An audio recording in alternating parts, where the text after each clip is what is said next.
Buenos días para todas y para todos. Y bueno, agradecimiento especial a OPP por la actividad, a la entrega del gobierno por la confianza y también a Florida, que es mi segunda casa desde hace 15 años. Y bueno, por supuesto, saludos a los compañeros de Flores y de Durazno, que bueno, que siempre es un placer poder venir y compartir con autoridades departamentales distintos aspectos, como la punto B, compañero de trabajo, muchos años. Bueno, nada, como estamos un poquito medio ya entrados, vamos a arrancar y la idea un poco de la charla. Me encanta que me pueden interrumpir, preguntar, me encanta. Igual si quieren al final dejamos un espacio de 10 minutos de preguntas, por lo menos en otros casos hicimos así. Pero el que quiera participar, me encanta. Me parece súper enriquecedor y vamos a ver que son temas que ustedes están todos los días. O sea, no es una cosa que van a ver que es, digamos, medio fuera de lo del día a día. Básicamente la charla se va a orientar sobre 3 ejes. Un primer eje que vamos a ver lo que es la cuestión organizacional de los gobiernos departamentales, ¿no? Cómo están organizados de acuerdo a nuestra lógica de la Constitución y qué trascendencias tienen los distintos formatos que ha tenido nuestra Constitución en el modelo de abordaje de la política departamental. Una segunda parte que habla específicamente del rol del edil, ¿no? Cómo funciona, cuáles son las herramientas que tiene un edil en su actuación como un órgano de gobierno departamental. Y por último, que es un tema que es súper interesante, está el vínculo con los municipios, ¿no? Ese nuevo actor que aparece en las últimas décadas, que bueno, en los 3 casos tenemos municipios, tanto en Flores, en Durazno como en Florida, y cómo se hace el relacionamiento junta-municipios, ¿no? Cómo se organizan los municipios y si existe o no, o por lo menos los números, los estudios que han arrojado respecto a ese vínculo entre el municipio como un nuevo actor y la junta departamental. Cuando uno empieza a mirar un poco lo que es la historia, uno mira que el Estado uruguayo, ¿no? Si hacemos un poquito, nos vamos, y justo Florida es un gran lugar para empezar a hablar de esto. El Estado uruguayo nace hace más o menos unos 2 siglos con una estructura de qué tipo? Fuertemente centralizada, ¿no? O sea, todo el eje del Estado uruguayo estaba en la capital, estaba en Montevideo. Si no existían en ese momento 9 departamentos, no tenían esa lógica de actuación que tienen hoy. De hecho, tienen un jefe político, ¿no? O sea, todo estaba estrictamente centralizado, no existían otras estructuras más allá que el poder ejecutivo, ¿no? La figura del presidente y unos pocos ministerios en ese momento, y todo estaba evidentemente centralizado, ¿no? Obviamente que este modelo de Estado funcionaba en una época distinta de la que vivimos hoy, ¿no? No sería viable concebir una forma de organización político-institucional con ese modelo de 1830. Viable, no hay manera de hacerlo.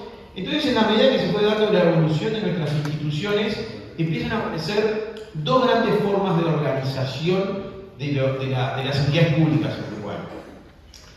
Por un lado tenemos la forma centralizada y por otro lado la forma descentralizada. En la forma centralizada de organización, de lo que se llama la teoría de la organización pública, tenemos organismos que tienen, como dice ahí en la placa, una fuerte presencia del Estado. Una fuerte presencia del Estado central, ¿no? Y sobre todo lo que tenemos es una impronta jerárquica muy importante. En esta forma centralizada, cuando uno tiene que explicar esto a veces en facultad, uno pone como un diseño y es como si fuera un arbolito de Navidad, ¿no? ¿Y qué es lo que tengo en la cúspide de esa forma centralizada? El jerarca, ¿no? Ese órgano máximo que está en la cúspide, en la cima de toda organización. Si yo le pregunto a ustedes, ¿qué modelo puede funcionar de esa manera? Un ejemplo típico. ¿La intendencia?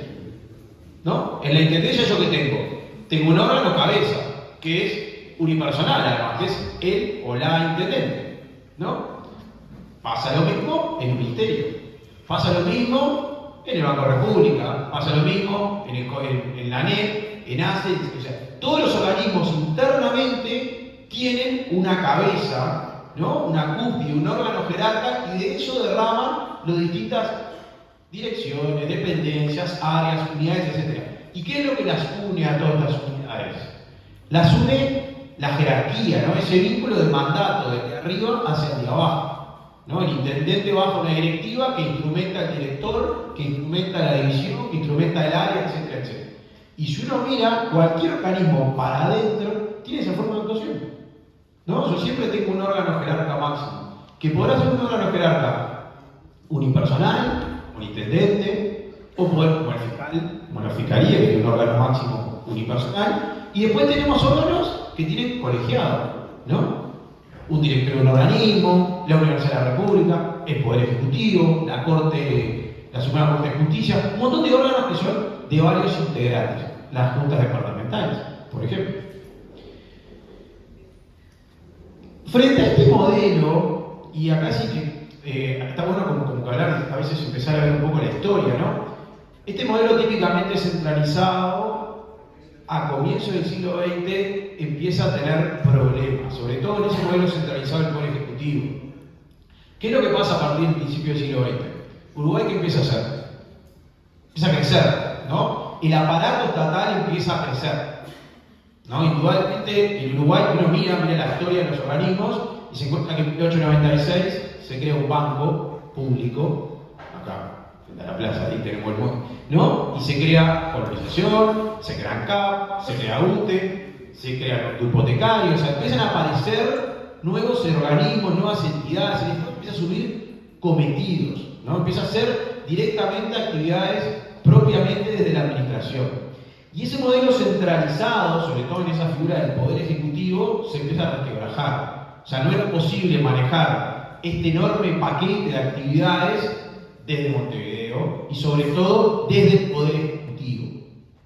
Entonces empieza a aparecer en la Constitución del 18, obviamente el influjo ballista de la época, empieza a aparecer un artículo, que es el artículo 100, que reconoce la existencia de lo que se llama entidades descentralizadas, ¿no? ¿Cuál es la lógica de la entidad descentralizada? Es una lógica que rompe con el Poder Ejecutivo, ¿no? Con esa administración centralizadora desde la torre, bueno, hoy la torre ejecutiva, en otra época el Palacio de Tevez, se rompe esa lógica y aparecen entidades que además tienen otra característica, empiezan a tener personería jurídica propia.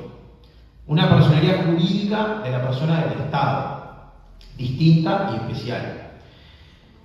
Ahí vieron un poco lo que planteamos ahí, y además esta lógica de la descentralización va a tener dos vertientes, que es lo que vamos a ver ahora.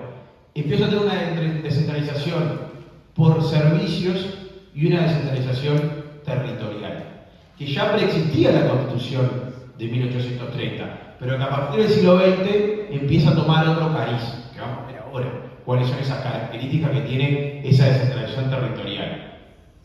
Si uno mira la descentralización por servicios, esto lo podemos ir, lo podemos pasar medio rápido, es la típica que responde a qué? A los entes autónomos y los servicios descentralizados, mal llamadas muchas veces las empresas públicas, ¿no? Y ahí tenemos UTE, ANCAP, PRO, etc. Obviamente estas empresas públicas tienen personería propia, o sea, son personas jurídicas distintas de la persona jurídica del Estado.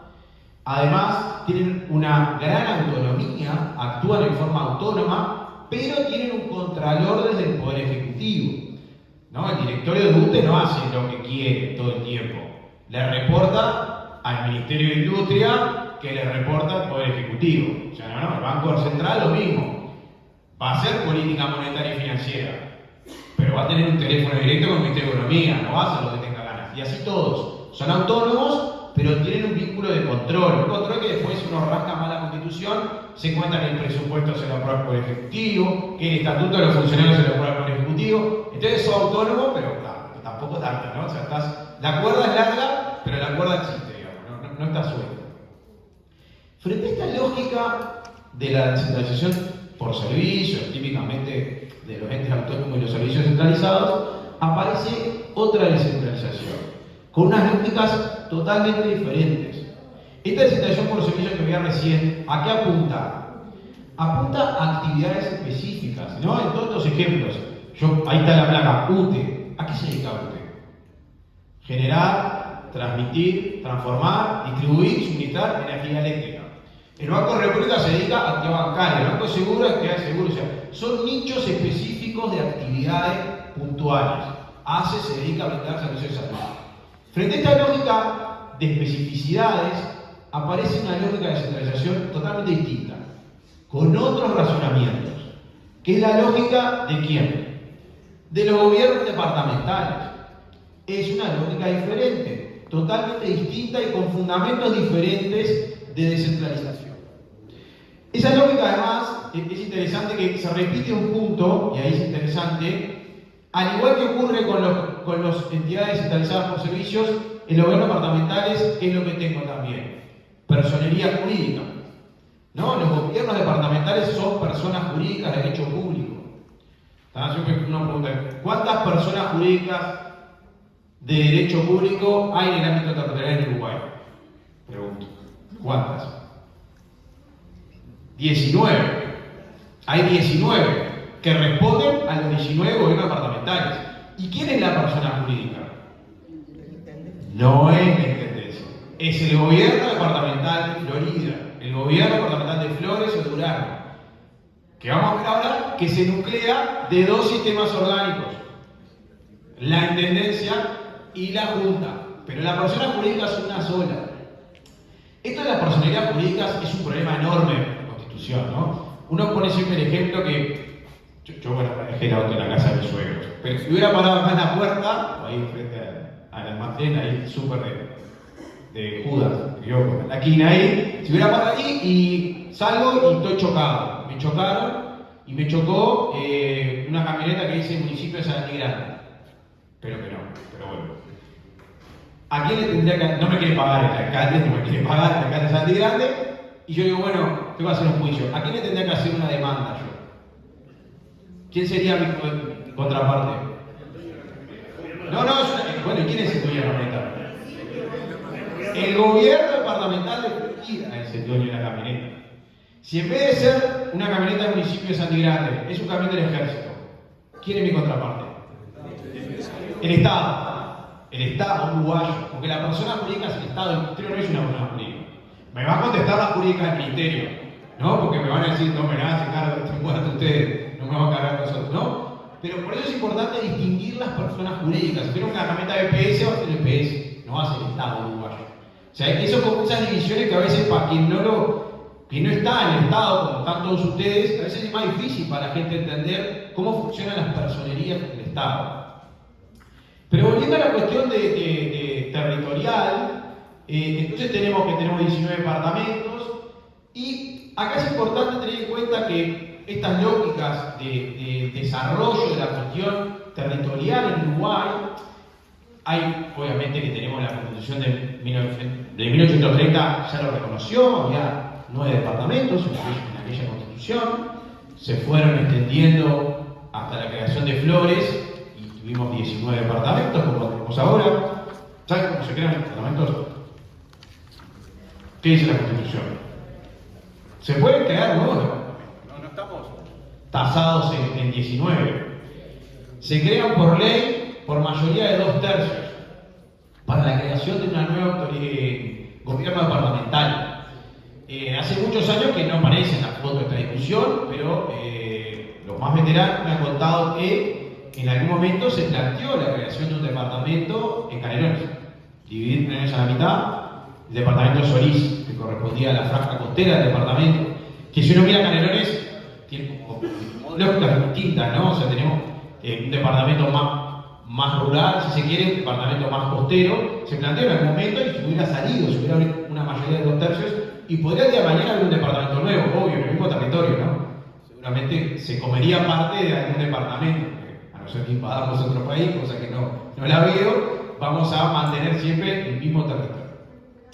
Pero si uno mira distintas reformas constitucionales, hay una reforma que fue capital, que a veces pasa desapercibida en la lógica de las discusiones de las reformas constitucionales, que es la reforma del 96, ¿no? Reforma relativamente reciente, si uno mira en historia constitucional.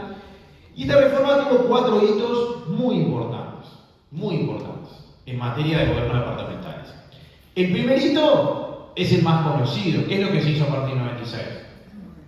Se separaron las elecciones, se jerarquizó la elección departamental. Porque cuando yo no me agarró, yo soy del 82, no me agarró para votar ahí, pero hasta el año 96 uno votaba en octubre autoridades nacionales y departamentales en el mismo momento. Inevitablemente eso desjerarquizaba la elección departamental, porque obviamente el foco nacional termina comiendo la cuestión departamental. En la medida que vos rompés con eso y la elección departamental sale del eje de octubre-noviembre y aparece en mayo, hay una jerarquización de esa elección. Y esa es una primer ruptura, a mi juicio, repito, se jerarquiza la cuestión departamental en la Constitución del 96. La segunda y fundamental reforma del 96 es la institucionalización, y a partir de ahí se potencia la figura del Congreso de Intendentes, figura que se potenció esta semana aún más con la creación de ese centro para específicamente el Congreso de Intendentes. O sea, se aparece el Congreso de Intendentes como un ámbito de coordinación formal reconocido en la Constitución para la aplicación de políticas departamentales. O sea, es otra figura que también se potencia. Tercer hito sumamente importante es la creación de la Comisión de Descentralización, un ámbito de discusión departamental sumamente importante y también de discusión y acuerdo en políticas públicas y financieras. Y por último, nada menor, eso es lo que vamos a abordar al final de esta clase, es la cuestión de la aparición de lo municipal. Se rompe esa cuestión de lo departamental y lo municipal. Antes lo municipal era lo mismo que lo departamental. Y si yo salgo y miro cartelería, capaz que vieja, sigue diciendo IMF en algún lugar, ¿no? El otro día me tocaron unos convenios que decían Intendencia Municipal de 33. Los tuve que devolver. Hace 30 años que ya no funciona, que ya no se puede decir Intendencia Municipal. Porque ahora es Intendencia de 33. Hay quien habla de departamental, que la Constitución no lo dice en realidad, pero bueno, pasa. Si dice departamental, pasa. Pero municipal seguro que no, porque lo municipal ahora responde a otra cosa diferente. En el 96 se dio el primer puntapié de eso, y recién en el año 2009 fue cuando efectivamente se instrumenta, que veremos ahora, en la aprobación de la ley 18567. Pero ese es otro hito bien importante en esa reforma del 96. Aparece la cuestión de lo municipal como una cosa distinta, como un paquete de actividades, incluso aparece un gran órgano representativo, como vamos a ver, que responden a realidades distintas, que no son departamentales, que son típicamente locales, ¿no? De la ciudadanía, del ámbito más local. Bueno, ¿cómo funcionan básicamente, cómo se organizan los gobiernos departamentales? Esto es un poco nosotros lo conocemos, pero vamos a repasarlo. Tenemos dos órganos de existencia necesaria. Todo gobierno departamental tiene que estar dotado de dos sistemas orgánicos. La persona jurídica es una sola, gobierno departamental de Durazno, con dos sistemas orgánicos. Un sistema orgánico típicamente ejecutivo, que es la intendencia, un sistema orgánico, si uno mira todos los gobiernos departamentales, mucho más grande, ¿no? Con una estructura de cargos, de funcionarios, de presupuesto mucho más amplia, porque responde además a las típicas cuestiones de ejecución administrativa, ¿no? Es donde se ejecutan las políticas, sobre todo, que tiene una particularidad, es dirigida por un órgano unipersonal, jerarca máximo, electo por la ciudadanía, el intendente, tiene un mandato fijo de duración, ¿no? Tiene un mandato, el intendente sabemos que dura 5 años en el cargo, salvo una situación muy excepcional, el intendente va a estar 5 años en el cargo, ¿no? Se lo elige en mayo, arranca en julio y va a estar hasta julio de 5 años luego. Tiene una enorme autonomía de actuación, ya que designa y cesa el gabinete unilateralmente. El intendente designa su propio gabinete y si quiere lo cesa, ¿no? Tiene una enorme fuerza de actuación. La Constitución le da enormes potestades de actuación internamente al intendente. Y además tiene enormes poderes proactivos y reactivos. ¿A qué me refiero con poderes proactivos y reactivos? El intendente tiene exclusividad en determinados proyectos de decreto de aprobación en la Junta Departamental, por ejemplo, presupuestarios, como le pasa al presidente al Poder Ejecutivo. ¿No? El Poder Ejecutivo a nivel nacional tiene la prerrogativa de exclusividad en cualquier materia que tenga impuestos, en cualquier materia que apruebe los presupuestos, en las leyes de urgente consideración. O sea, los ejecutivos, y lo mismo pasa en el gobierno departamental, tienen un enorme poder proactivo. Pero además tiene poderes de tipo reactivos. ¿Qué es el poder reactivo? Reaccionar frente a una aprobación de una norma de otro organismo. ¿Y qué poder reactivo tiene el intendente? El veto. Es un poder de veto.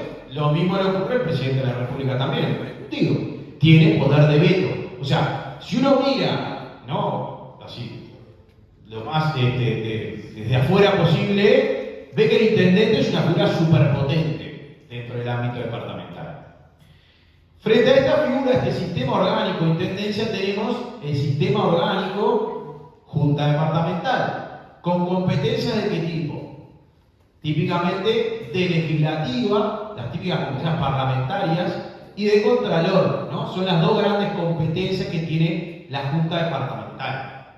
31 ediles, funciones legislativas y control, que después entraremos más en detalle, jurisdicción sobre todo el territorio y un paquete de potestades y cometidos de actuación indicado en un artículo de la Constitución, el artículo 273 de la Constitución, que establece cuáles son las actividades que se le encomiendan a la Junta Departamental de acuerdo a lo que dispuso nuestro constituyente. Pero cuando nosotros nos ponemos a mirar de vuelta la cuestión de la autonomía de los departamentos y hacemos como esa relación con otro tipo de organizaciones, a mí me gusta enfatizar en estos 5 pilares, que son 5 pilares que a mí me describen, me pintan cómo funcionan los departamentos y por qué tienen esas actividades que realizan, en dónde está el fundamento, yo diría que jurídico-político de la actuación. Hay una primer pilar y una característica que uno ve en los gobiernos departamentales, que no lo ve en ningún otro organismo, que es el primero. Son los 5, pero en particular el primero, que tiene que ver con cómo se integran los órganos de los gobiernos departamentales. ¿Cuáles son los órganos principales de los gobiernos departamentales? El intendente, la junta y los municipios, ¿no? ¿Y esos órganos cómo se eligen? ¿Quién lo designa? El ciudadano, lo designa la gente. Y eso es muchísimo. Es mucho. La gente le da una representatividad y una legitimidad que no la tiene casi nadie en Uruguay. El ministro de Economía será un brillante, pero nadie lo votó al ministro de Economía. Con el mayor respeto que me merece. Y lo mismo le pasa al presidente del Banco República, y le pasa al presidente de ASNE, y le pasa a un montón de cargos de una enorme relevancia, al canciller. En los gobiernos parlamentales, esas autoridades fueron electas por la ciudadanía. Los integrantes de la Junta, el intendente, alcaldes y concejales. Y eso es un valor muy importante. Cuando yo voté en octubre y noviembre y en mayo, yo voté cargo de ejecutivo, cargo legislativo. De vuelta a lo mismo en mayo, yo no voté que iba a integrar ser el director nacional de rentas, general de rentas. Eso lo designó alguien. O sea, ¿se entiende esta lógica? Y esto es muy importante desde el punto de vista de la legitimidad y la representatividad ciudadana. Es un valor que no es menor. No es menor y a veces hay que resaltarlo porque queda como que se licúa. Uno lo va perdiendo, ¿no? Sobre todo en el caso de las juntas y en el caso de los municipios. Un segundo punto a nivel departamental que es súper potente. La posibilidad de la aprobación de normas de rango legislativo. ¿Quién aprueba normas de rango legislativo en nuestro país? Hay 20 órganos que aprueban normas legislativas en nuestro país. Uno a nivel nacional, que aprueba leyes formales, y 19 que aprueban leyes de rango departamental. Y aprobar una ley formal o material no es poca cosa. También es muy importante tener la potestad de aprobar normas de rango legal a nivel de la jurisdicción del departamento.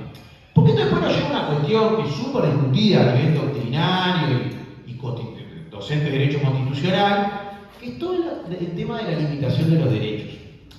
¿Qué es lo que dice la Constitución? ¿Cómo se limitan los derechos?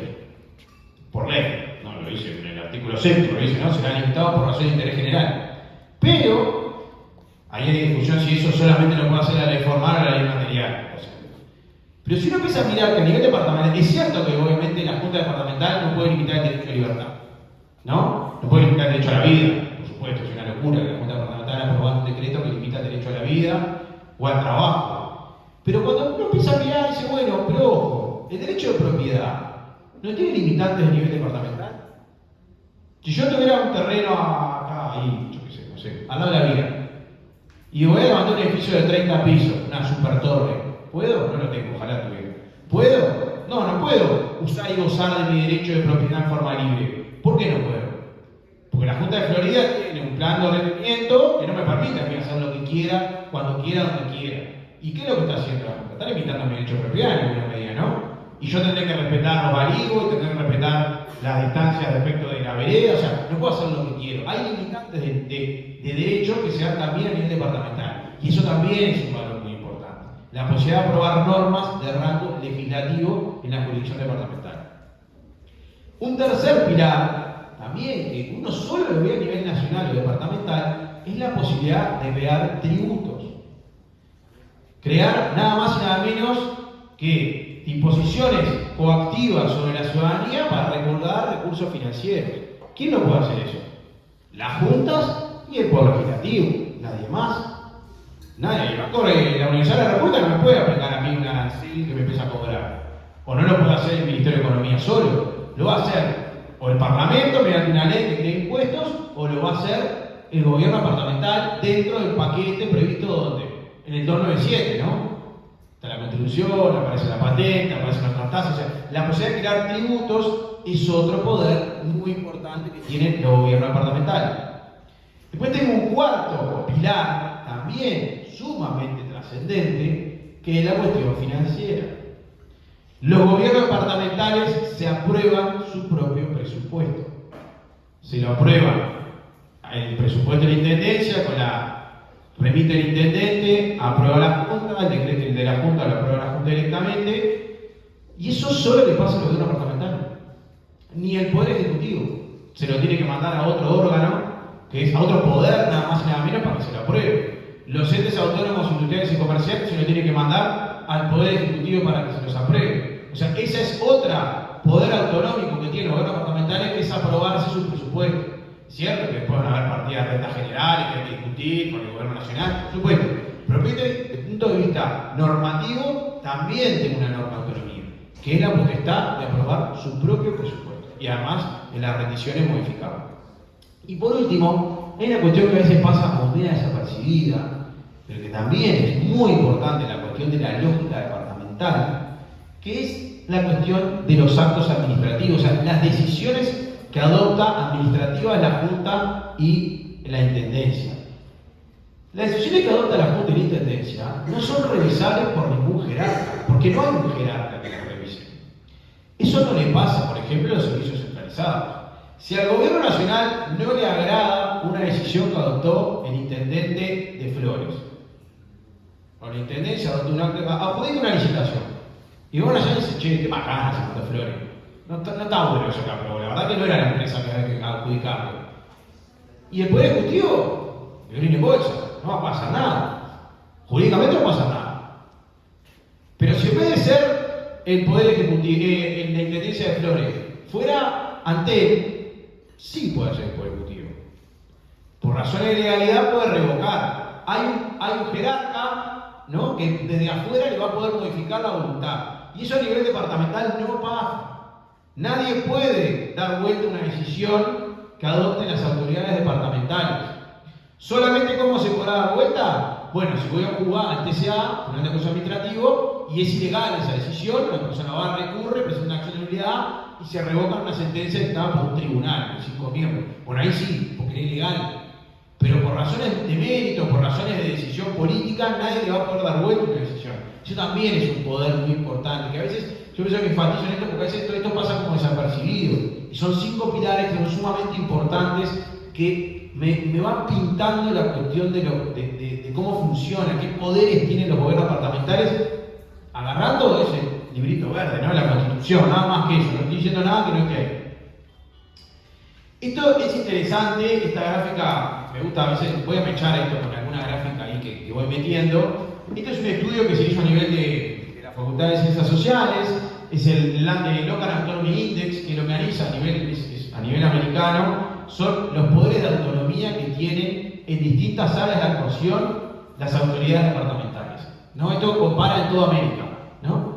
Y si uno mira dónde ve, está la foto de Uruguay, dónde tiene de 1 a 3 los puntajes, dónde tiene la mayor fortaleza, ¿no? 3 es el máximo, 1 es el mínimo, dónde están las mayores fortalezas.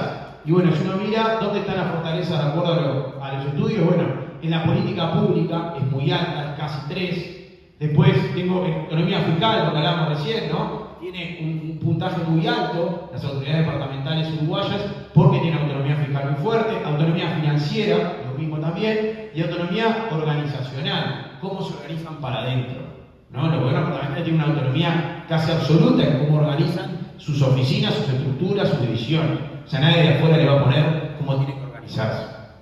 Me parece que está bueno, le da un ranqueo bastante alto, donde tiene los índices más bajos. Vieron que es en autonomía de préstamos, ¿no? Ahí tenemos un problema, digamos, los gobiernos departamentales tienen una baja autonomía para endeudarse a nivel internacional, sobre todo se da porque vieron que la Constitución le dice que lo tiene que remitir al Tribunal de Cuentas, a la Asamblea General, o sea, ahí tenemos unas debilidades, y nosotros son un poco más intermedios, digamos. Esos ranqueos, pero me gusta siempre ponerle números para analizar cómo nos ven también desde afuera, ¿no? O sea, dónde se ponen, digamos, esas fortalezas y debilidades de acuerdo a nuestra organización constitucional. Vamos a la primera media hora, o sea que vengo impecable con el timing. No vamos a meter en el circo rápido y me paro. Yo, por favor, yo creo que nos quedó un poquito menos de rato, entonces tenía que acelerar un poquito. Vamos a ver ahora otra cuestión, la segunda parte de la charla, que es la función de los ediles, ¿no? O sea, ahora vamos a poner el foco específicamente en ese sistema orgánico junta departamental. ¿Y qué es lo que dice un poco lo que hemos planteado hoy? Repasando, tenemos esos dos sistemas orgánicos, intendencia departamental, junta departamental, las características que ya vimos recién del intendente, pero hay un punto acá que quiero enfatizar. Ustedes saben que nuestra Constitución, además, que a caballo de lo que estaba diciendo hace un ratito, cuando uno mira la organización de los dos sistemas orgánicos departamentales, esto es la intendencia por un lado y la junta departamental, se encuentra que ¿cómo se eligen los integrantes de la junta? ¿Qué es lo que dice? ¿Tiene sistema de representación proporcional integral puro? No, claramente no. Tenemos un sistema diferente en los cuales, de acuerdo a nuestra Constitución, quien gana el Ejecutivo Departamental, ¿qué es lo que tiene? Una mayoría automática en la Junta Departamental. Eso altera el sistema de representación proporcional integral. En diputados se da otra alteración distinta, ¿no? Que todos los departamentos tienen al menos una representación de 2 integrantes. Pero en la lógica departamental se altera aún más porque quien gana el Ejecutivo ya entra con mayoría. Y ahí viene la pregunta de ¿por qué? ¿Por qué el constituyente escribió esto? Y bueno, si uno analiza desde el punto de vista político-institucional, ¿dónde puso el foco el constituyente? En la ejecutividad de la intendencia, ¿no? En el cumplimiento, en la ejecución de políticas públicas. O sea, uno cuando hace cualquier organización, cuando crea un sistema orgánico de lo que sea, prioriza. Y el intendente, el constituyente priorizó la ejecutividad departamental por sobre los controles. Pero es una decisión político-institucional del constituyente, o sea, no es político partidario, es político institucional. Y bueno, esto va a funcionar de esta manera. Los politólogos hablan mucho de que la intendencia del gobierno departamental es el típico modelo hiperpresidencialista, ¿no? En los cuales el ejecutivo es superpoderoso, ¿no? Y el legislativo tiene algunas debilidades frente a esto. Ahora vamos a ver que hay herramientas igual, ¿no? Frente a esa debilidad. Pero esa es la foto de nuestra Constitución, ¿no? Un ejecutivo muy potente, con una mayoría automática en la Junta, ya de arranque, a veces tiene más, pero de arranque sabe que tiene 16, y una Junta que va a tener esa integración tan particular de acuerdo a nuestra Constitución.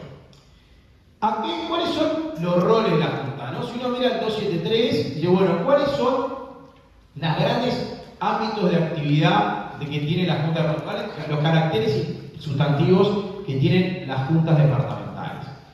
Voy para atrás. Primero y fundamental, es un órgano típicamente de representación plural. Es el más representativo de los órganos departamentales, ¿no?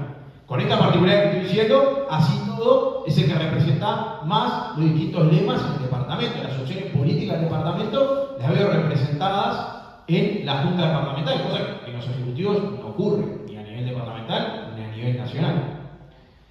Segundo punto importante, es el gran órgano de contralor, ¿no? Como le ocurre al Legislativo Nacional, la Junta Departamental es el ámbito de control puro que tiene el gobierno gobierno departamental. Y ahí vamos a ver cuáles son estos instrumentos de control que existe a nivel departamental: el pedido de informe, los llamados a sala, la solicitud de intervención del Tribunal de Cuentas, e incluso llegar nada más y nada menos que al juicio político, que es otro de los instrumentos que tiene el 296 de la Constitución. Y además, la otra gran función que tiene las juntas departamentales es la función legislativa, ¿no? La aprobación de normas de rango de ley en la jurisdicción del departamento, aspecto que más o menos ya estuvimos viendo, y muy especialmente dos grandes herramientas y dos cometidos importantes que tiene la Junta Departamental, que son la creación de presupuestos y la creación de tributos. Dos grandes también potestades y cometidos que tiene la Junta para desarrollar en su mandato. Ahora bien, viendo los cometidos de la Junta, no todos los cometidos se hacen de la misma manera, ¿no? O sea, hay algunos cometidos que se deben realizar con quórums determinados. Por ejemplo, un solo edil, alguno de ustedes puede hacer qué cosa solo. Pedido de informe. El pedido de informes lo puede realizar cualquier edil en forma solitaria, digamos, ¿no? No tiene que tener una mayoría especial. Además, ustedes saben que está el instrumento del pedido de informes, que está en el 284 de la Constitución, pero hay otra herramienta que a veces se utiliza, que no es el pedido de informes, que es ¿qué cosa? A nivel nacional se usa mucho. El acceso a información pública, ley 18381. ¿No? ¿Saben lo que es los pedidos de acceso a información pública, cómo funciona? ¿Sí o no? Todos lo saben. Cualquier ciudadano puede presentar ante cualquier autoridad nacional una solicitud para acceder a información que sea de carácter público. Pero tiene una diferencia sustantiva con el pedido de informes. Si ustedes hacen un pedido de informes al Ejecutivo Departamental y no lo contestan, ¿qué pasa? Nada. Bueno, habrá resortes jurídico-constitucionales, pero no hay una consecuencia jurídica. Si ustedes hacen un pedido de acceso a información pública, ¿qué pasa? 20 días hábiles, dice la ley 18381, que puede el organismo extenderlo 20 días más. ¿Y después? Si me llama, si me pide autorización, lo puede extender 20 días más. 20 días más. ¿Y después? Pasaron 2 meses. Voy a la justicia. Yo voy a hacer un juicio de Estado para que me dé esta información. De hecho, creo que fue la Intendencia de Paysandú, perdió un juicio y tuvo que pagar. Hay muchos juicios. Y el juez le podrá poner las 30. Le puede sancionar económicamente a esa autoridad nacional. Puede ser el Intendencia, puede ser también la autoridad nacional, que no le contestan tiempo y forma. Después acá igual esto tiene una beta, porque la ley 18381 reconoce 3 institutos, 3 situaciones con la información pública, que son que la reserva, el secreto y la confidencialidad. Hay mucho de la información pública que se encuentra dentro de este ámbito, de esta bolsa, que es declarada reservada, que tiene naturaleza confidencial o declarada secreta. Ahí la discusión, otra discusión súper interesante es cómo aplica la reserva, el secreto y la confidencialidad en los pedidos de informes que hacen los legisladores nacionales o departamentales. Todo biblioteca. Súper discutido esto, ¿no? ¿Qué hago? ¿Se la doy igual al legislador con el riesgo de que el legislador la agarre y la lleve a la prensa? ¿O no se la doy porque la declaro confidencial? Y hay discusiones feroces sobre eso, ¿no? Hay organismos, yo conozco muchos organismos que lo que hacen es la remiten al legislador nacional o a nivel departamental con sobrecerrada confidencialidad. No conozco casos que en esa circunstancia el legislador lo filtre, ¿no? Porque sabe que asume un riesgo político muy importante. Pero es una discusión bien interesante acá. ¿Aplico o no aplico los institutos de reserva, confidencialidad y secreto en el ámbito de los pedidos de informe? Que responden a otra cosa, que son los pedidos de acceso. ¿Entienden toda la diferencia entre el pedido de acceso y el pedido de informe? Pero es una herramienta que a veces como que a nivel de actores políticos muchos lo utilizan, pero otros no lo tienen tan en cuenta. Después, por mayoría de 1/3, una mayoría que es relativamente fácil de obtener en una junta departamental, hay otros instrumentos de control y legislativo. Por ejemplo, la solicitud de intervención del Tribunal de Cuentas. Por ejemplo, convocar a sala al intendente, lo puede hacer 1/3 de los integrantes de la Junta. Por ejemplo, acusar ante el Senado al intendente y apelar ante la Cámara de Representantes, el artículo 68 de la Ley Orgánica 9515. Son otras de las herramientas que están previstas también como instrumentos de control legislativo de parte de la Junta. Por mayoría de 3/5, la sanción del presupuesto de la Junta Departamental y las modificaciones, la mayoría especial. Y por último, por mayoría de 2/3, dice la Constitución y la Ley 9515, tenemos algunas actividades: modificar la nomenclatura de calles, plazas y paseos, aprobar un proyecto vetado por el intendente. Ustedes vieron en esa cuestión del poder reactivo del intendente, ¿se acuerdan que si ustedes aprueban un decreto de la Junta Departamental, el intendente lo tiene que promulgar y lo puede vetar, ¿no? Es uno de los poderes reactivos. Y ahí le pasa la pelota a la Junta y le pone una condición muy dura en la Constitución. Ustedes pueden aprobar una norma departamental por mayoría común, simple, ¿no? Aprueban 16, por ejemplo. Pero si el intendente la veta y quiere levantar el veto, ¿qué es lo que necesitan? 2/3. Una mayoría dificilísima. Es la mayoría más difícil del Uruguay, ¿no? O sea, no hay ninguna mayoría en ningún órgano colegiado de carácter legislativo superior a 2/3. Entonces es como de vuelta un poder bastante potente que tiene el intendente.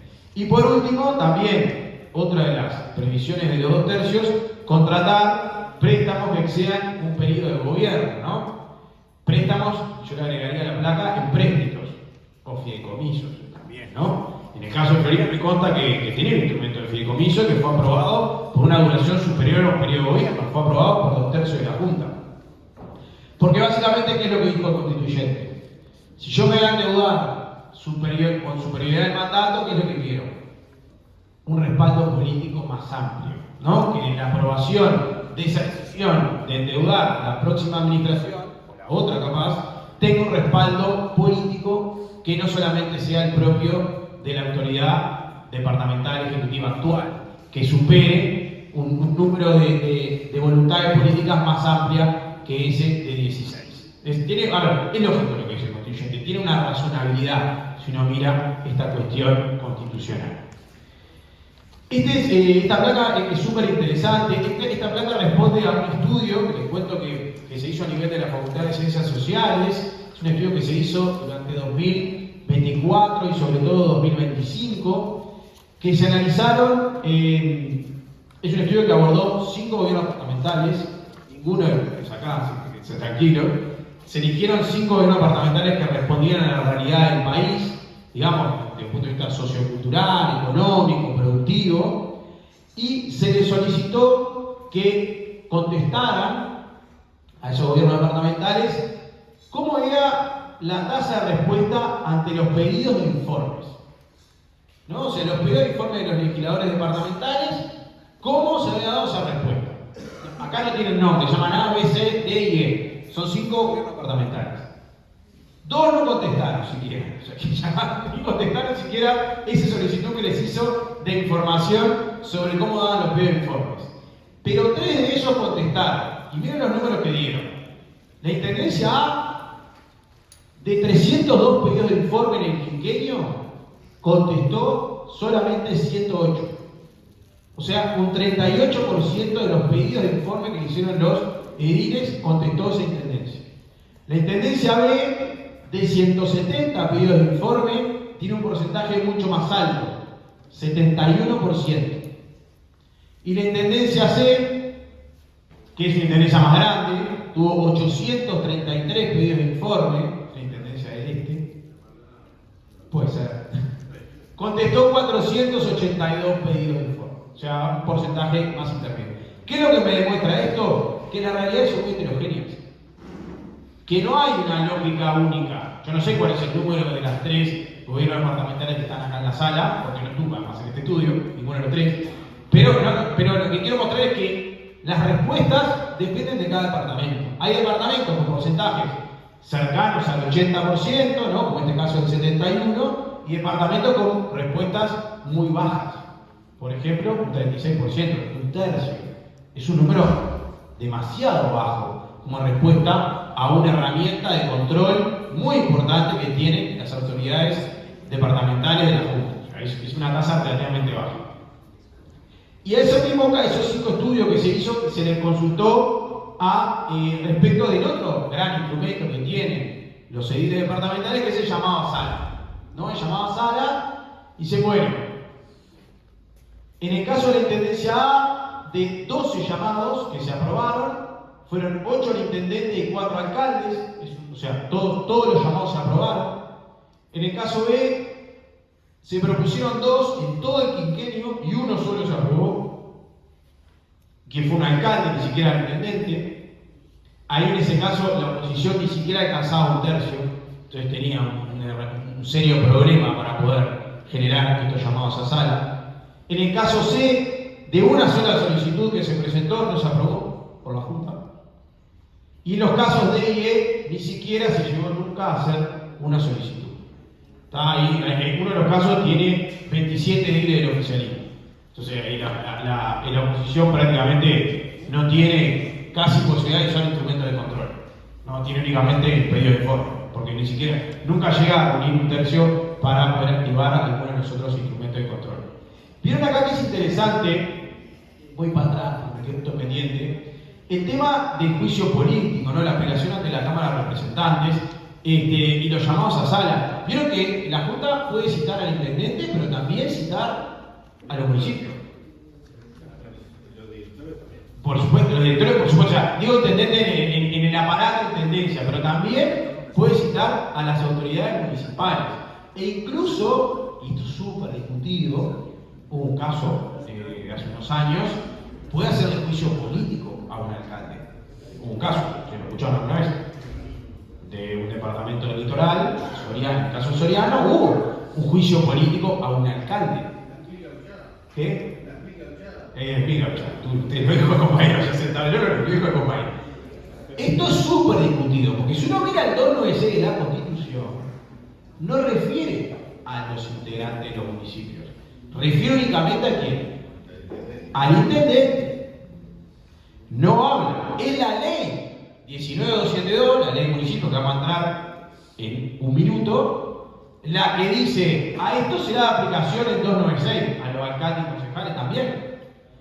Entonces, ahí se plantea un problema, porque el instrumento constitucional únicamente refiere a la autoridad departamental, intendente. Y la ley dice que podrán entrar en esa bolsa también las autoridades locales. Esto llevó a la Corte. En ese caso, se llevó a la Corte. Se planteó la inconstitucionalidad de la ley del municipio porque le aplicaba una solución que el constituyente únicamente entendió que era aplicable al intendente. Y la Corte dijo que era constitucional. Una opinión muy dividida a nivel doctrinario, de la academia, que decía, bueno, ¿hasta dónde podría el legislador asimilar instrumentos que están previstos para otras autoridades? Fue muy discutido eso. Hoy en día se sigue discutiendo mucho a nivel de los constitucionalistas si esa norma está bien o no, la de aplicarle al alcalde el juicio político. Pero la Corte, ya nada más ni menos que la Suprema Corte de Justicia, ya tuvo una opinión. Es muy interesante la sentencia, está buena para leerla porque analiza todo esto bien en detalle, toda la aplicación de estos instrumentos departamentales. Con el pedido de informe, sí, deberían de estar contestados el 100%. Bueno, el ideal absoluto del Contralor es que se conteste todo, como también los pedidos de información pública con los pedidos de informe a nivel nacional. El ideal es que se conteste, para eso existen los instrumentos, justamente. Los instrumentos de control están para que se cumplan. Ahora, ¿qué poder tiene el EDIC para poder exigir eso? Esta pregunta me la hace siempre cuando hablo de esto. No falla nunca. Perdón, para que pueda acceder al micrófono solamente podamos escuchar. Bueno, gracias Víctor Saavedra, edil de Florida. Bueno, no es algo que nos pasa a todos los ediles que hacemos pedido de informe, o no nos contestan o nos contestan cualquier cosa, que puede ser también. Y la pregunta estaba referida a qué podemos hacer, qué instancia podemos tener para que sean contestados todos. No te puedo dar una respuesta, lamentablemente. Bueno, vaya otra pregunta para acá. Vamos. ¿Capaz que tiene que ver con esto? Dale. ¿Le puedo dar una posible a cargo de...? Bueno, voy a empezar la 1. Dale, presidente. Buenazo. ¿Qué tal? Fernando de Flores. No, una posible respuesta puede ser que, bueno, en la bancada del Frente Amplio que Flores lo hizo el periodo pasado ante la no contestación de varios pedidos de informe que nosotros creíamos que eran de suma importancia para poder ejercer nuestra labor, esos pedidos de informe los pasamos y los llevamos a través de la ley. El pedido de acceso. Exacto. Esa es una herramienta que se está empezando a utilizar, que lo hacen algunos legisladores nacionales también, que son el instrumento de la 18381, porque tiene esa herramienta. Ahí corres un punto, que es que te digan esto confidencial, reservado, secreto. Y ahí ese peaje no lo va, el peaje de cosas no lo cruzas ahí, ¿no? O sea, pero bueno, te puede llegar a pasar, ¿no? Pero nada, es una herramienta que se utiliza, porque el problema es que, por lo que me está planteando, a ver, esto no es, al revés pasa en Montevideo, ¿no? O sea, no es que tal partido, tal cosa, porque lo vi de Montevideo plantea lo mismo de veredas. No, estoy hablando de política partidaria, ¿no? De instrumentos constitucionales. No hay una respuesta, porque en realidad son controles políticos. Son controles que dan la resorte político. El compañero introdujo otra cosa, un control jurídico, que es la aparición de un juez. Es un instrumento que algunos han utilizado, por ejemplo, el acudir con este problema, ¿no? Que si te dicen, declaro reservada esta información, chao, no tenés chance. ¿No? O sea, pongo un ejemplo porque sé que pasó ahora hace poco. Hubieron personas que se presentaron ante el Poder Ejecutivo a solicitar información de un caso connotado de lanchas patrulleras, que todos conocemos, ¿no? ¿Y cuál fue la respuesta del gobierno? Esta solicitud tiene carácter reservado, está en el marco de un litigio internacional. Es lógico y es lógico. Pero si el legislador hizo lo mismo, se la tuvo que dar la información, por lo que planteaba hoy. Obviamente fue un sobre así, manila, con un cartel rojo gigante que dice confidencial y reservado, porque tiene las dos cosas, ¿no? Bueno, ese es el problema que te planteo. El instrumento que vos ponés está bárbaro, pero bueno, ¿qué pasa eso, no? Que te digan, pero a ver, hay casos que no es justificada la reserva de confidencialidad o secreto. Entonces puede caminar perfectamente. Es una buena salida de la competencia. Es la que, de hecho, es la que más o menos es una solución. Pero desde el punto de vista estrictamente político, y no hay una respuesta. Porque la Constitución no le dio una sanción.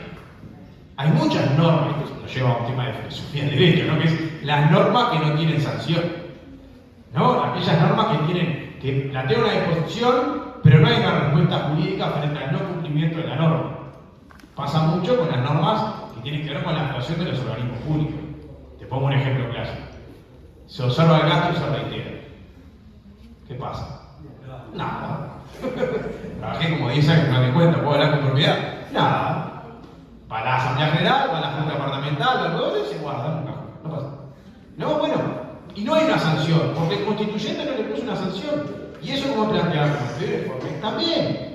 Muchas de las normas que tienen que ver con instrumentos de control político, como termina siendo el control de gastos y pagos al final del día, es un control político, ¿no? Después que termina el control jurídico, el técnico jurídico del tribunal, pasa a ser un control de tipo político, no hay una.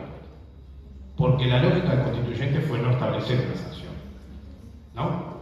Si no contesta ni uno, no pasa nada. Tendrá la herramienta que te prestó tu compañero allá, ¿no? Pero bueno, pero la Constitución no puso, y la ley 9115 no le puso una sanción. Y repito, esto pasa en la 19 de gobierno parlamentario, ¿no? No crean que es una cuestión exclusiva de algunos, pasa en todos, de las veredas, de distintas veredas, de todo, pasa cruzado para todos lados. Y ahora nos vamos a meter en el último tema, que es un tema que a mí me encanta, que me apasiona, que trabajé mucho, que tuve la posibilidad por suerte de conversar muchísimo con los actores, que son los municipios. Me encanta este tema de los municipios.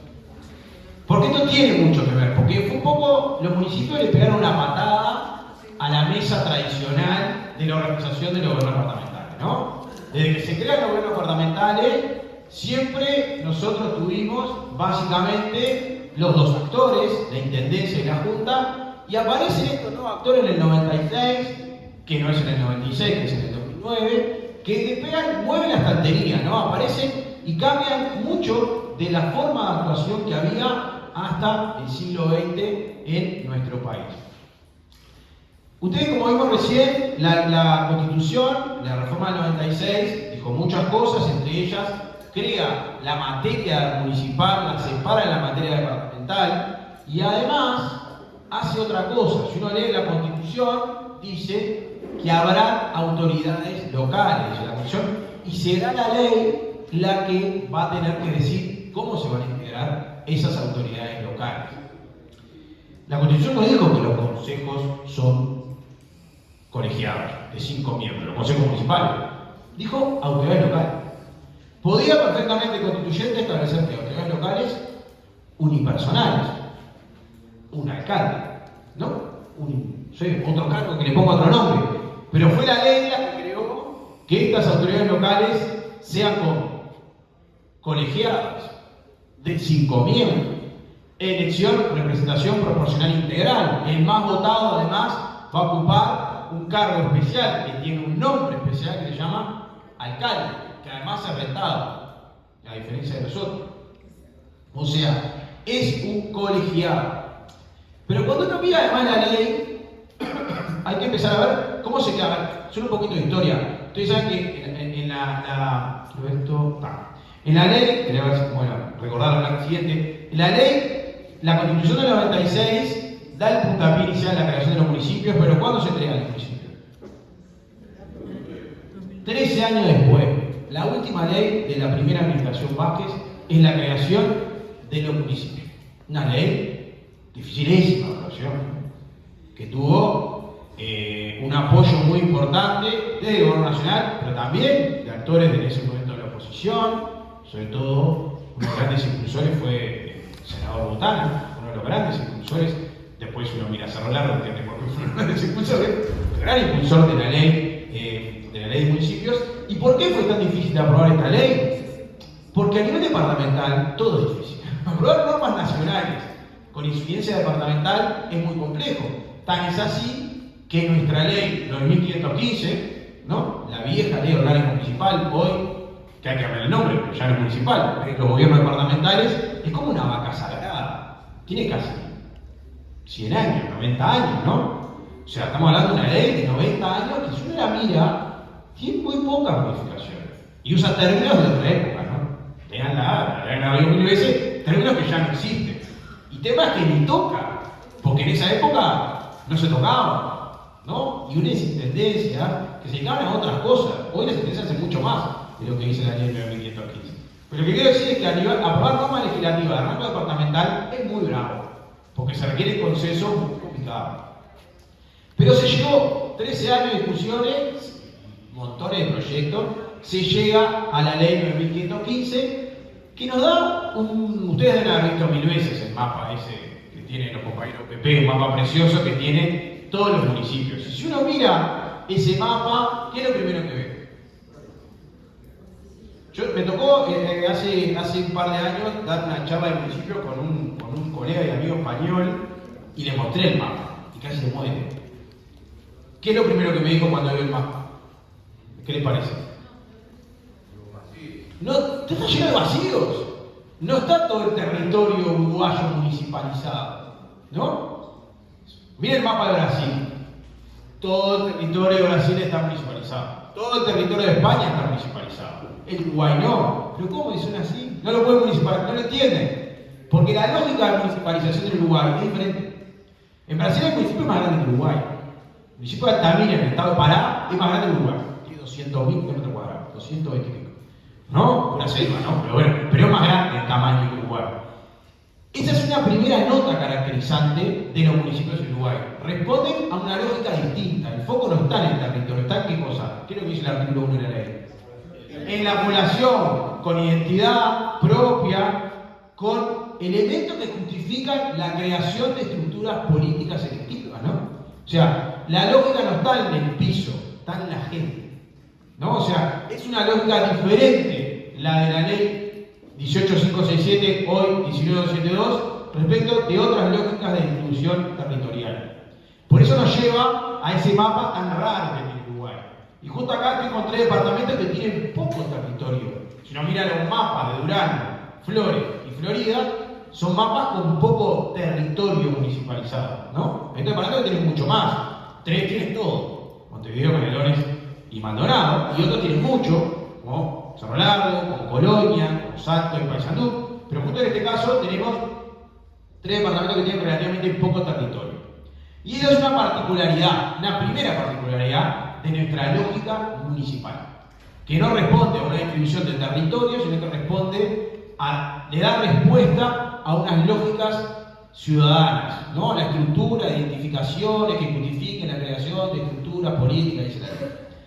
Lógica que como montevideano, tengo que reconocer, no existe. En Montevideo no existe esta lógica. La institución de Montevideo fue totalmente diferente.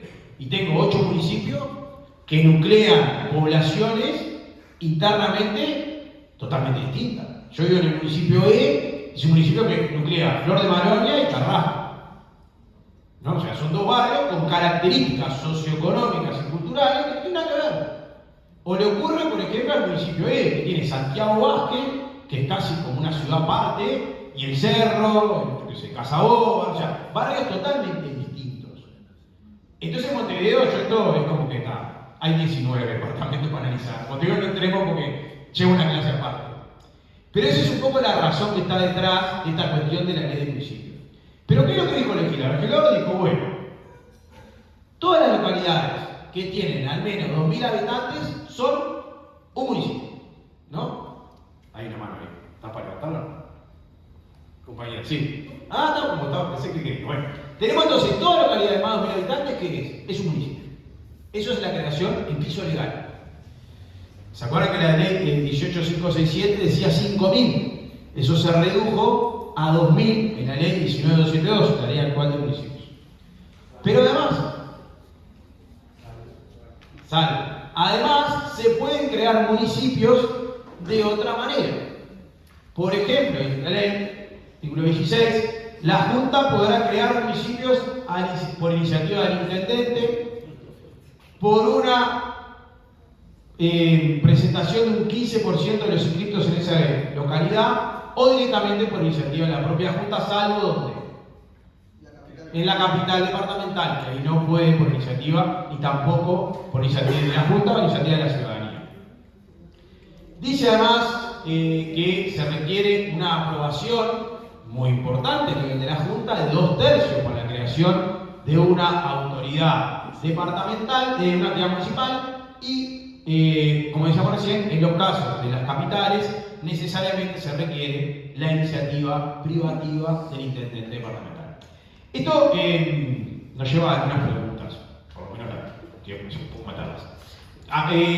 Yo trabajo mucho el tema, trabajo mucho el tema jurídico, y en conversaciones también con otros colegas, con politólogos, cuando uno mira el mapa, vieron además que cómo se define el territorio del municipio.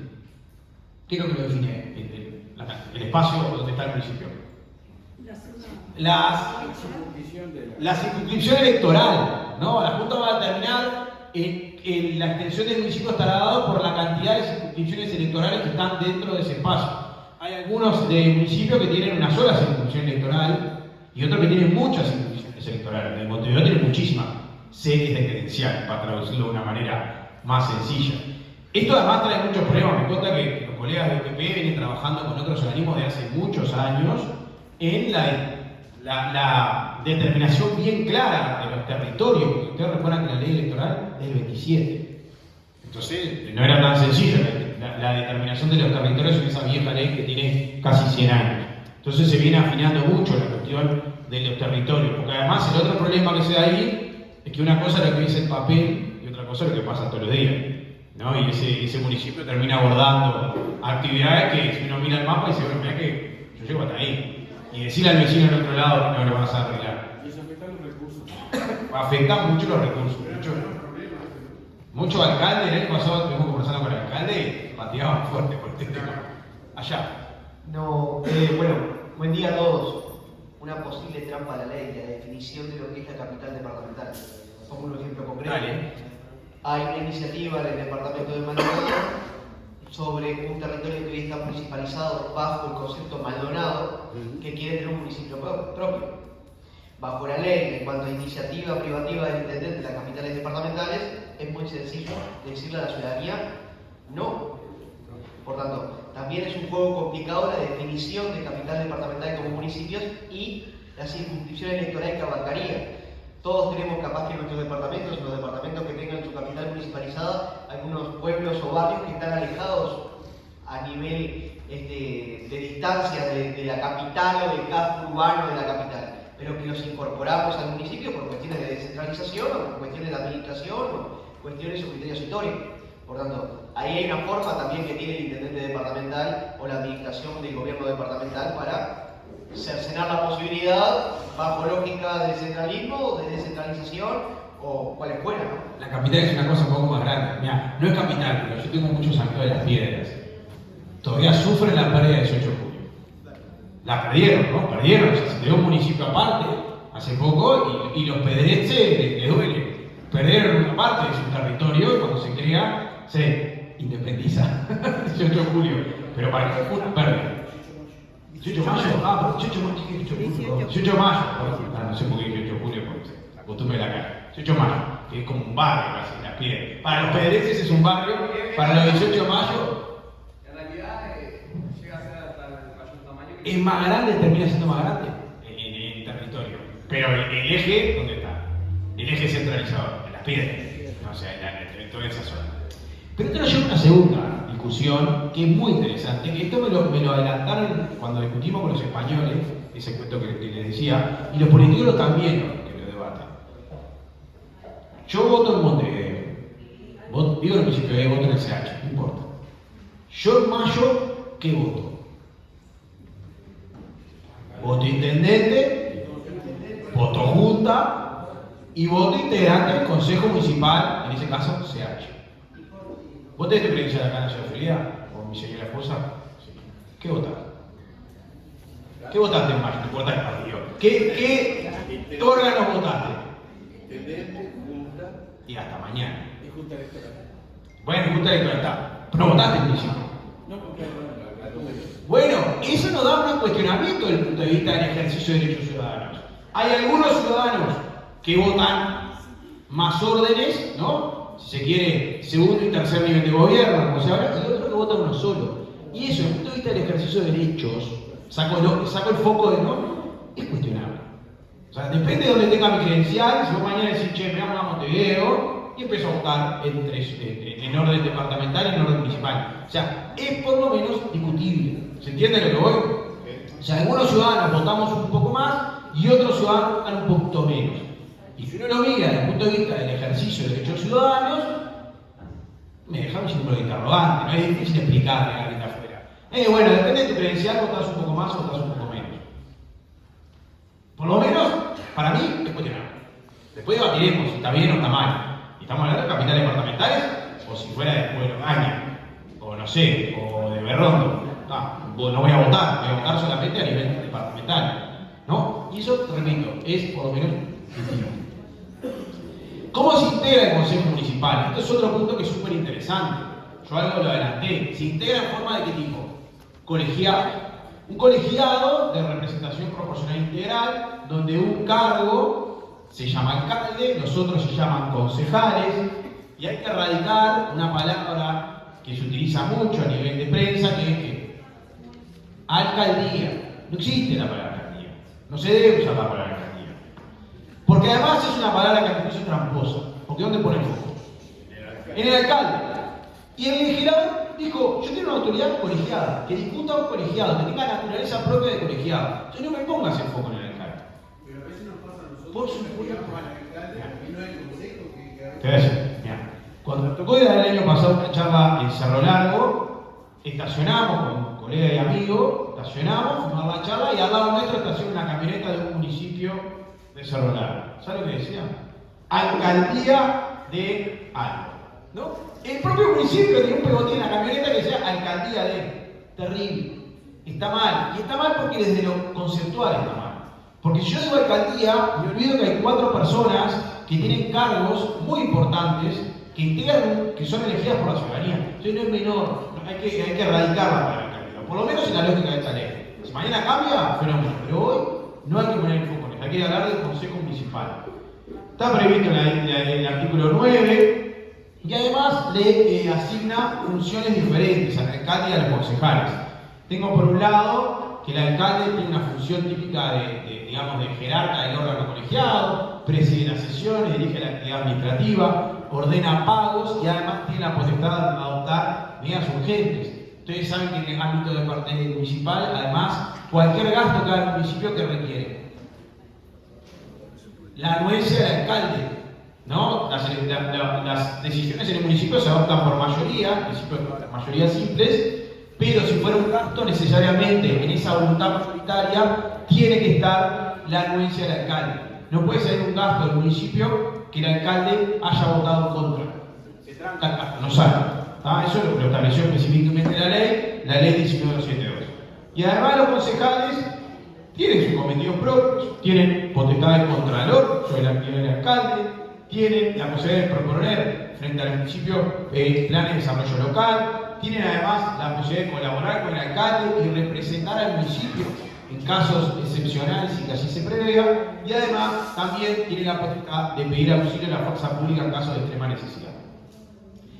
Esta es una placa que no está ahí, que la incorporé de mañana, perdónenme, pero me encanta esta placa, porque la ley 1972 me da un gran paquete, miren los artículos 12 y 13, me da un gran paquete de actividades que tienen que desarrollar los municipios. Hace 2 años, a nivel de hice una tesis de maestría. ¿Puedo complementar acá? Solo quiero decir que les vamos a estar enviando todas las presentaciones por correo electrónico, por eso les pedimos el correo, y que la presentación que les vamos a enviar de Dios ya incluye esta placa. Digo porque los veo tomando fotos, que no se preocupen que la van a tener en forma digital en el correo. Sí, aprovecho a pedirle a 3 compañeros que no incorporaron su dirección de correo electrónico, si quieren incorporarla, están a tiempo, es para mandarles los materiales. ¿Sí? Perdón. Perdón porque esto fue acá, y media, lo incorporamos, pero esta gráfica me encanta. Este es un trabajo de maestría, que fue una maestría que se aprobó con excelente calificación a nivel de la Facultad de Ciencias Sociales, que fue un estudiante que analizó los municipios. Un trabajo espectacular, se entrevistó con todos los alcaldes, y les pregunto, la pregunta era, del elenco de actividades que dice la ley 1972, ¿qué tanto hace tu municipio y qué tanto no hace tu municipio? En los hechos, no en papel, lo que es verdad, ¿qué es lo que hace? Y los números hablan por sí solos, ¿no? En 96, o sea, yo te diría que por encima del 90, todas las actividades culturales, las actividades de poda, las actividades de limpieza de la ciudad y los espacios verdes, y la creación y el mantenimiento de esos espacios, tienen porcentajes muy altos. O sea, los municipios efectivamente realizan esas actividades. Y acá viene un montón de respuestas. ¿Por qué las realizan? O por ejemplo, tengo otro, ordenamiento del tránsito, disposición de residuos, son muy bajos, no llegan al 50%. No, la ley le dice, vos lo tenés que hacer, pero no lo hacen. Y ahí viene la pregunta, ¿por qué? ¿Por qué no lo hacen? Y bueno, uno cuando pregunta se encuentra con distintas respuestas. Por ejemplo, disposición final de residuos, porque eso lo hace la intendencia. Porque no tengo la escala. Esto me viene a un segundo punto, que lo hablamos antes de arrancar la clase. La ley de municipios abarca realidades absolutamente heterogéneas, muy diferentes. Imagínense, no voy a hablar de el municipio de Las Piedras, o el municipio de Río Branco, o el municipio de Bella Unión, con más de 10.000 habitantes, con realidades económicas muy grandes, frente al municipio que tiene 250 habitantes. Tan válidos como los municipios de 10.000 o 15.000 habitantes, pero la actividad que desarrolla, o Las Piedras, que tiene 100.000 habitantes, o Ciudad de la Costa, no son comparables con las actividades que desarrolla un municipio de 250 habitantes. Yo le puedo pedir a un municipio, no voy a nombrar ninguno, ¿no?, que tiene 300 habitantes, que tenga una planta de expresión final de residuos. Parecería como irracional, ¿no? O que se haga cargo del cementerio, porque el cementerio de repente lo lleva adelante la intendencia parcelaria. Pero es interesante porque cuenta lo mismo. Cuando uno mira las realidades departamentales, se encuentra con municipales, se encuentra con situaciones muy diversas. Y la ley los abarca todo. Todos van para la misma bolsa. Pero la realidad después, el día a día, es bien distinta. Y me encuentro con algunos municipios que hacen muchas cosas porque su escala se lo permite, porque económicamente se lo permite, y otros que realizan muy pocas. ¿No? A veces puede llegar a pasar. Miren, la semana pasada estábamos en una charla similar y un edil me dijo, bueno, a mí lo que me pasa es que le pido información al municipio tal y me dice, yo eso no lo hago. Digo, pero la ley lo tenés que hacer. Y el municipio me contesta así, pero yo no tengo plata para hacerlo. O no tengo la estructura para hacerlo. Porque mi pueblo es chiquito, entonces ¿para qué va a tener una planta de distribución final de residuos? O tener gente que ordene el tránsito. Si tengo 6 calles. No necesito tener una persona dedicada a la ordenación del tránsito en el pueblo, porque tiene, repito, 550 habitantes. O sea, ¿se entiende? O sea, Pero a veces pasa que el legislador pone determinadas normas y después hay que bajar la tierra a esas normas. Y las realidades son muy diferentes en los distintos municipios que hay en todo el país. Si para qué quiere una moto niveladora en el municipio de Cusito. Bueno, pero bueno, se utilizan. Ahí lo que se hace muchas veces son convenios intermunicipales, ¿no? Y una misma motoniveladora o una misma máquina se utiliza en más de un municipio. Hay acuerdos. Sí, bueno, después, todo. Es como cuando éramos chicos, que rompe juguetes. No fue mi hermano. Pero ahora nos vamos a meter, ya medio que acercándonos al final, porque estamos cerca de las 12, y ya veo que ya está toda la mesa servida, en algunos de los mecanismos de control que tienen los municipios. Los municipios no son. A ver, un punto que no lo mencioné, que suele ser bastante arduo de discutir. ¿Dónde están los municipios en la estructura departamental? En la foto del gobierno departamental de Florida. Los 3 municipios son. 3 municipios. ¿Dónde están? ¿Dónde los ven? En el sistema orgánico. En el ejecutivo departamental, exactamente. El municipio, de acuerdo a la norma de la ley 1972, con la modificación que hubo posteriormente a su aprobación, son órganos desconcentrados de la intendencia. Con una particularidad, son electos por la ciudadanía, nada menor. Pero jurídicamente son órganos desconcentrados, no son autónomos, no tienen personería propia. Esta es una particularidad que la ley tuvo un defecto. A ver si lo saben. Cuando sale, defecto no. Cuando se aprueba la ley 1972, se establece que los municipios se asimilaban, entre comillas, a cómo son los servicios centralizados, pero a nivel departamental. Lo cual les daba jurídicamente personería. Eso el legislador se dio cuenta en los meses, muy pocos meses, y se cambió. Y desapareció esa figura y volvió a entrar dentro de la estructura del sistema orgánico de la intendencia. Por eso una decisión que adopta el municipio de Sarandí Grande, si ustedes saben cómo funciona el sistema recursivo, se recurre ante el municipio de Sarandí Grande y el recurso jerárquico, o mejor dicho, el de apelación, ¿a dónde va? A la intendencia. Lo mismo ocurre en Flores, lo mismo en Durán, en cualquier municipio. Es recurso ante la autoridad municipal, apelación, jerárquico, entre comillas, ante el intendente departamental. Lo cual demuestra que son órganos que están sometidos a una estructura jerárquica, más allá que sean electos por la ciudadanía. Pero bueno, ese es el primer punto, mecanismo de control. Primer mecanismo de control, el que estoy diciendo, el artículo 17 de la 1972, la resolución de los recursos, y además, ojo, porque son resolución de recursos por razones de legalidad y por razones de mérito. El intendente puede revocar una decisión de un municipio por razones de mérito, ni siquiera por legalidad, porque el intendente no está de acuerdo. O sea, lo cual los pone claramente en una posición jerárquica subordinada al intendente departamental. Además, las juntas tienen la posibilidad de hacer pedidos de informe. El artículo 18 de la ley dice que los municipios se encuentran en el mismo régimen de control que tiene la intendencia, por lo cual ustedes, no sé si lo han hecho, pueden hacerle pedido de informe a los municipios.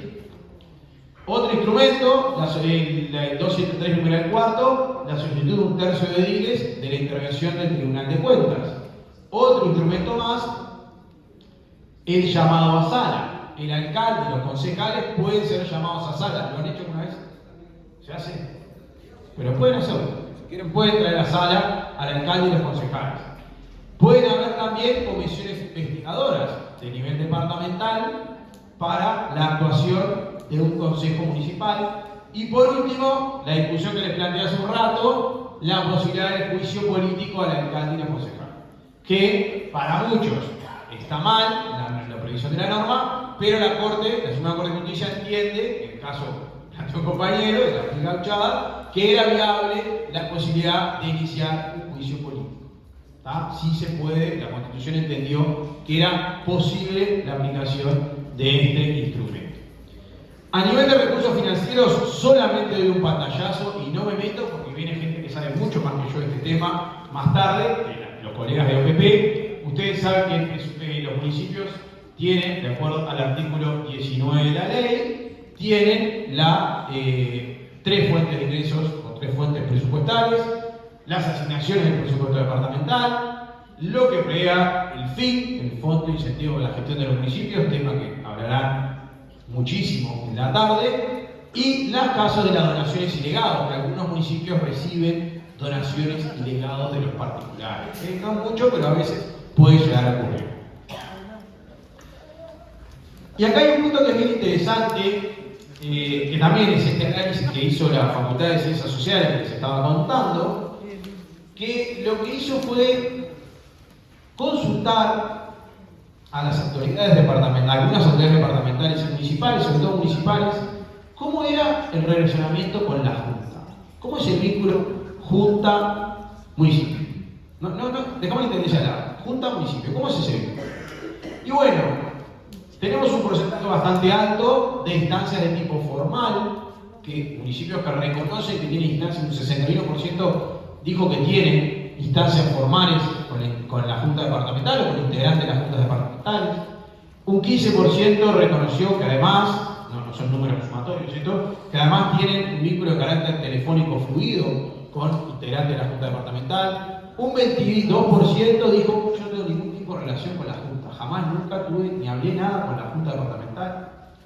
Un 11% de instancias informales y un 3% usan el mecanismo de control o de comunicación, por lo menos de videollamadas entre el municipio y la Junta Departamental. Y después, ¿cómo se da ese vínculo? ¿Cuánto se da ese vínculo municipio-Junta Departamental? Y bueno, un 8% dice que tiene un vínculo de carácter quincenal, o sea, bastante fluido, ¿no? Solo un 8%. Un 9% dijo que tiene un vínculo de carácter mensual. Un 8% trimestral, un 43%, casi la mitad, semestral o menos, ¿no? Ni siquiera llegan a, ponémosle, 2 veces por año, hay un vínculo Junta-Municipio, y un 33%, o sea, un tercio, que no tiene ningún tipo de vinculación. O sea, que no hay vinculación y además, o sea, obviamente refleja ese vínculo no tiene ningún tipo de fluidez, porque no hay nada. O sea, da datos que son por lo menos, a mí por lo menos me llevan llamativos, ¿no? O sea, hay como una baja vinculación Junta Departamental-Municipio. Por lo menos en la audiencia anual. Bueno, por lo menos en la audiencia. El punto acá central, que está vinculado a esta cuestión de los municipios, o sea, la ley es súper rica, es súper interesante, para mí es una ley muy importante, la 1972, la ley de municipios, pero que plantea muchos retos, ¿no? Para mí plantea muchas preguntas. Por ejemplo, eso pasa mucho cuando uno se pone a hablar con los alcaldes. ¿Quién hace qué cosa? Porque ahí se empiezan como a solapar, ¿no? El rol de la intendencia y el rol del municipio, ¿no? Y hay una frase que han dicho algunos, se la escuché a más de un intendente: en la capital el alcalde soy yo, ¿no? O sea, esa frase yo se la he escuchado a más de un intendente. O sea, no preciso un municipio porque el municipio soy yo estoy en la capital departamental, no necesito tener un municipio ahí. Entonces empiezan como a solapar esas actividades que hace la intendencia, que hace el municipio. O sea, muchas veces se ilumina, el ciudadano no termina de entender del todo qué es de la intendencia y qué le pido a la intendencia y qué le pido al municipio.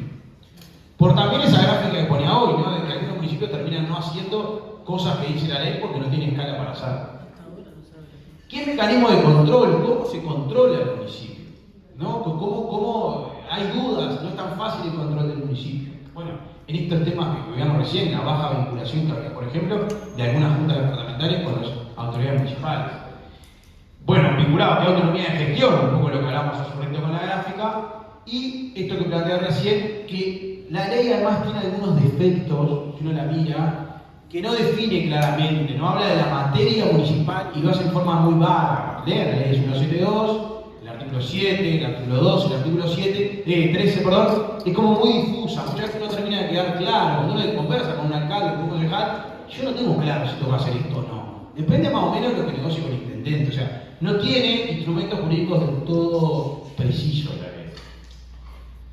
¿Cuáles son los desafíos que plantea la 1972 de acá para adelante? Y bueno, para nuestro juicio, una primera pregunta: hay que dividir claramente y dejarle claro al ciudadano qué es lo municipal y qué es lo departamental. A eso me parece que sería un punto que sería muy importante, tanto normativamente como en los hechos. O sea, que estas arenas de trabajo son del municipio y este ámbito es de intendencia. Eso me parece que es un reto que tiene que estar arriba de la mesa. Segundo, hay que clarificar el vínculo de dependencia. ¿Cómo se va a dar esa? Hablamos de esa dependencia jurídica, pero muchas veces lo que se precisa, me consta que además muchos gobiernos departamentales lo tienen, son instrumentos de gestión, o sea, instrumentos objetivos de vínculo. Fijar instancias formales, ¿no? O sea, protocolos de actuación, municipio, intendencia, municipio, junta. Algunos intendencias lo tienen, algunos gobiernos departamentales lo tienen muy bien trabajado. Me cuenta que Canelón lo tiene súper desarrollado. Esto es un punto que también hay reglas básicas de actuación que lo han aprobado todos los gobiernos departamentales, un poco al influjo de OPP también, pero por ejemplo Canelón tiene un protocolo largo, un protocolo de actuación, de cómo se hace toda la vinculación formalmente. Y por último, un poco lo que plantea recién, esta claridad en el marco normativo, ¿no? O sea, pero el marco normativo tanto de la ley como después de cada una de las normas departamentales. Porque si bien la ley dice una cosa, a veces se solapa con los decretos de la Junta, básicamente viene la iniciativa del intendente, que empiezan como a difuminar esas actividades, ¿no? Y hasta el propio presupuesto también dificulta muchas veces porque le agrega como dudas, o sea, no transfiere actividades, esto vos sí, esto vos no, fondo sí, no, y a veces dificulta el marco normativo departamental para que el ciudadano entienda de qué va esto del municipio, ¿no? De que entienda cuáles son las actividades, la exigibilidad que tiene que dar a un municipio. Y ya para cerrar, la última placa, salgo de los municipios y ya son casi las 12. También este estudio que hizo, en este estudio de los 5 departamentos que les contaba hace un rato, que se hizo a nivel de la Facultad de Ciencias Sociales, un trabajo que se va a publicar en breve, hacía 2 preguntas. Básicamente estas preguntas se hizo a autoridades de juntas departamentales, de la Intendencia, autoridades sindicales, empresarios y periodistas. Básicamente fue el ámbito de, o sea, digamos, personalidades locales del departamento, porque ninguno de los 3 entró, así que quédese tranquilo, nadie, ni Flores, ni Durazno, ni Florida entraron juntos en este estudio. Y se le hizo la pregunta fue, ¿cómo se percibe la relación entre el intendente y la Junta? Y para la mitad, 46%, hay un balance equilibrado. Vieron que todos estos instrumentos, ¿no? Del presidencialismo, esta potencia que tiene la intendencia, parece, bueno, la ciudadanía en un 50% lo ve equilibrado. Es decir, no hay tanta preeminencia del intendente sobre la Junta Departamental. Un 24% entiende que tiene más fuerza la Junta que el intendente. A mí por lo menos me sorprendió ese porcentaje de ese estudio. Un 22%, casi lo mismo, dice lo contrario. Dice que la intendencia tiene más preponderancia de la Junta. Y un 8% no contestó. O sea, o por lo menos no da una respuesta clara. O sea, está bastante equilibrado, les confieso, para mi sorpresa, se dio bastante equilibrado, por lo cual lo que refleja que para la ciudadanía, la Junta tiene más poder del que parecen las normas, ¿no? La gente la ve con más poder, con más fuerza de actuación de lo que aparece por lo menos en los instrumentos jurídicos. Y enfrente tenemos la capacidad de control, ¿no? La pregunta que sigue es, ¿qué capacidad de control tiene la Junta sobre el intendente o sobre la intendencia? Vuelta a lo mismo. Un 35%, un tercio, dice que tiene bastante, mucho bastante, ¿no? O sea, tiene un fuerte poder de control. Un tercio entiende que el poder de control es bastante importante. Un 38%, o más o menos otro tercio, dice que es intermedia, que si bien tiene algunas debilidades, o sea, no es un poder tan potente. Y por último, un 23%, 4% lo dejo de lado, porque no sabe la contesta, un 23% dijo que tiene poca o ninguna, que los instrumentos de control son pobres, ¿no? Digamos, es un porcentaje en logaritmo relativamente bajo también. O sea, son mucho más altos, o sea que estamos de acuerdo que casi más del 70% entiende que tiene intermedio o mucho poder de control sobre la intendencia. También el porcentaje que a mí por lo menos me pareció interesante y llamativo frente a lo que uno es capaz que se puede llegar a imaginar. O sea que la Junta Departamental tiene para la ciudadanía poder de control bastante grande. O sea, más de lo que uno a veces se imagina. Así que bueno, quién está ahí. Bueno, por acá estuvo la presentación, les agradezco nuevamente y quedo abierto a preguntas. El que quiera preguntar algo, estoy acá. Gracias, Diego. ¿Preguntas? Levanta la mano, le tapa el micrófono. ¿Nadie tiene pregunta? La verdad No que hay fue muy almuerzo, claro. no hay todo. Ese es el momento. La verdad que sí, muy claro, muy explícito, muy bien. Bueno, entonces, un gran aplauso. Gracias. Gracias, Florian. Te damos un